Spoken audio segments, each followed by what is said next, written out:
texto que está no livro do Evangelho de Mateus, capítulo 12, versículo 43 em diante. Diz assim: quando o espírito imundo sai do homem, anda por lugares áridos, procura repouso, porém não encontra. Por isso diz: voltarei para minha casa, de onde saio, e tendo voltado, a encontrarei vazia, varrida e ordenada. Então vai e leva consigo outros 7 espíritos piores do que ele, e entrando habitam ali.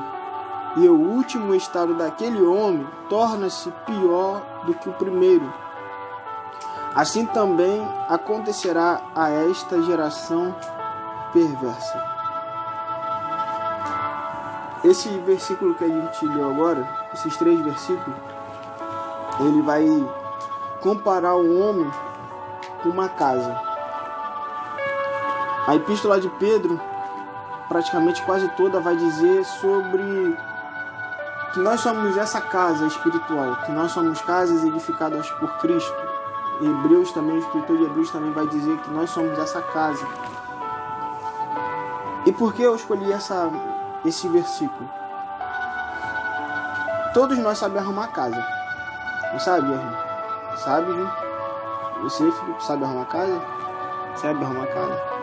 Então sabe que para a gente arrumar uma casa, a gente não precisa experiência.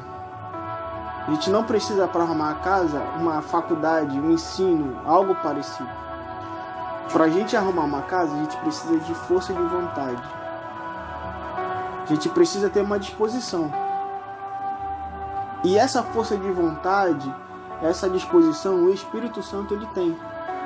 Ele entra no nosso coração, no nosso ser, na nossa vida, ele arruma essa casa. Quando nós levantamos a mão a primeira vez para aceitar Jesus, ele resolveu fazer isso. Ele olhou aquela bagunça toda que estava dentro de nós, toda aquela arrogância, prepotência, aquela mentira, vaidade, orgulho, soberba. Ele olhou essa casa bagunçada e resolveu colocar tudo em ordem. E aquilo que não era dessa casa foi lançado fora. E o que não era dessa casa, que Mateus está dizendo aqui para nós, é o Espírito Santo, é Satanás. Satanás ele não faz parte dessa casa. Satanás ele não tem parte nenhuma com a nossa vida, com a nossa família, não tem.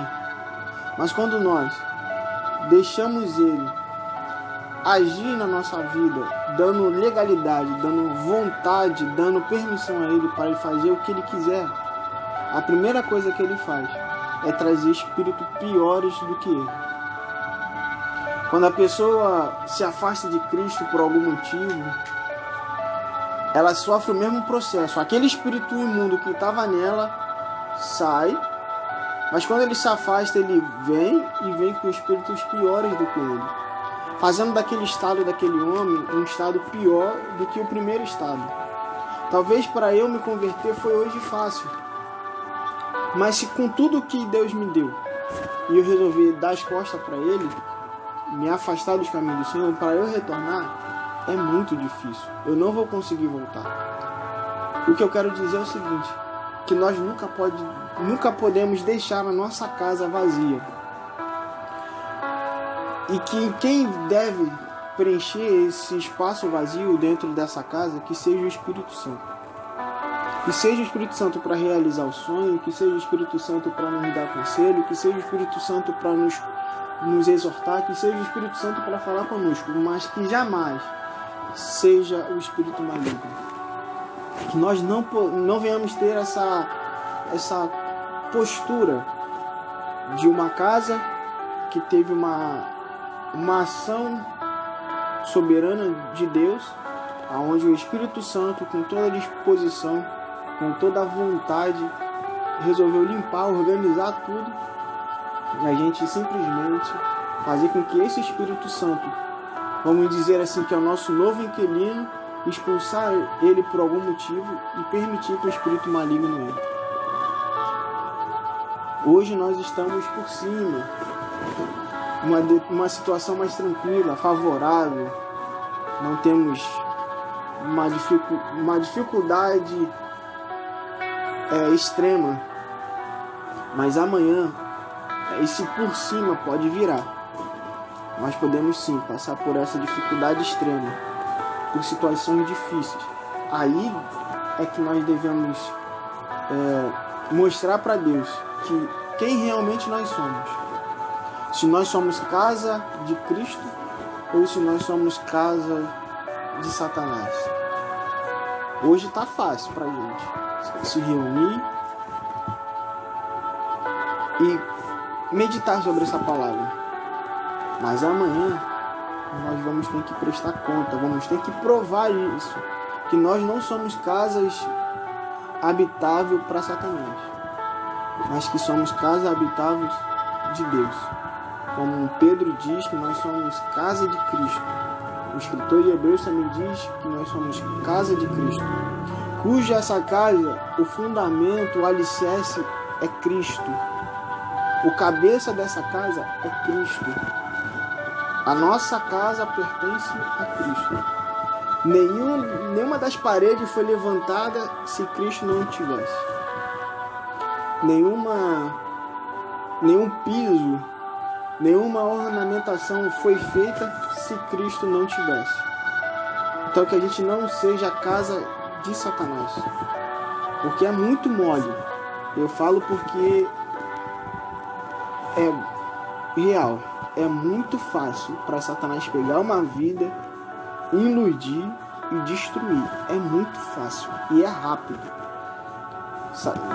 O apóstolo João, na ilha de Pátimo, ele fala uma coisa para que a gente tenhamos um pouquinho de cuidado. Ele vai dizer assim: ai de vós, ó terra, porque Satanás, ele foi lançado, foi expulso e agora está aí onde vocês estão. Ai de vós que tem como ele um perseguidor. Ai de vós, ó terra, que esse aí foi lançado e tem muita fúria. Esse que tem muita fúria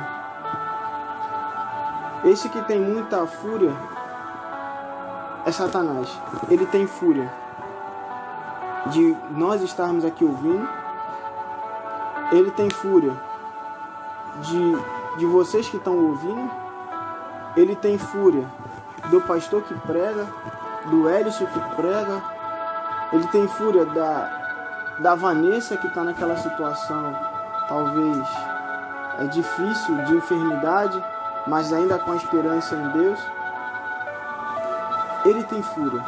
Então é muito fácil ele pegar a nossa vida e bagunçar. Ele só não tem vez se nós deixarmos essa casa ocupada com um inquilino chamado Espírito Santo. Então que a gente possa guardar essa palavra. Toda vez que a gente passar por uma luta, ou dificuldade, ou aflição, ou discussão, qualquer coisa que seja, a gente pensa: que tipo de casa eu estou sendo? Casa de Satanás ou casa de Cristo? Que tipo de casa eu estou sendo para a minha família? Casa de Satanás ou casa de Cristo? E tendo esse tipo de comportamento, a gente consegue controlar nossa vontade. Quando a gente não pensa dessa forma, já era, dá ruim. Então era essa palavra que eu queria compartilhar. Não sejamos casa de Satanás, mas que tenhamos nós gratidão, porque essa casa que nós